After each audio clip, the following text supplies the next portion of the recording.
പച്ച കളറായിട്ടിരിക്കുന്ന നല്ല പഴുത്ത പാഷൻ ഫ്രൂട്ട് കുറച്ച് പറിച്ച്. സത്യത്തിൽ അതിൻ്റെ അത് പഴുത്തിരിക്കുന്നതിൻ്റെ കാണാൻ പാടില്ല. അതിൻ്റെ അത് നല്ല ഓറഞ്ച് കളറായിട്ട് തന്നെ എടുക്കുന്നുണ്ട് കേട്ടോ. എല്ലാം മുറിച്ച് നിരത്തി വെച്ച് കാണിച്ച് തന്നിട്ടുണ്ട്.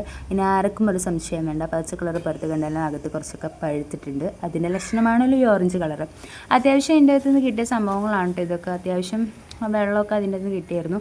പിന്നെ ഇത് വെറുതെ കഴിക്കണ്ടായാലോ, വെറൈറ്റിക്ക് നമുക്കൊന്ന് ജ്യൂസ് അടിക്കാമെന്ന് വിചാരിച്ചിട്ട് അതൊരു ജാറിലേക്ക് മാറ്റി ജ്യൂസ് അടിച്ചു കേട്ടോ. കുറച്ച് വെള്ളം ഒഴിച്ചിട്ട് ജ്യൂസ് അടിച്ചു. പിന്നെ വിചാരിച്ചു വന്നാൽ പിന്നെ അത് ഫ്രിഡ്ജിൽ കയറ്റി വയ്ക്കാമെന്ന് വിചാരിച്ചു. അരിച്ചൊന്നുമില്ല കേട്ടോ, അരിക്കാതെയാണ് കേട്ടോ കുടിക്കാമെന്ന് വിചാരിച്ച്. പിന്നെ ഐസ്ക്രീമൊക്കെ മേടിച്ചിട്ട് അത് സംഭവമൊക്കെ പോലുള്ള പാഷൻ ഫ്രൂട്ടിൻ്റെ തന്നെ ഒഴിച്ച് ഐസ്ക്രീമൊക്കെ ഇട്ട് വെച്ച രീതിയിൽ ഫ്രീസാക്കി വെച്ച് കഴിക്കുമ്പോൾ ഉണ്ടായിരുന്നു. പിന്നെ വിചാരിച്ച് വേണ്ടെന്ന് വിചാരിച്ച് ഇങ്ങനെ തണുപ്പിച്ചിട്ട് ഇതിങ്ങനെ ആ കുരു ഉൾപ്പെടെ എല്ലാം ഉൾപ്പെടെ അങ്ങനെ കേട്ടോ കുടിച്ചത്.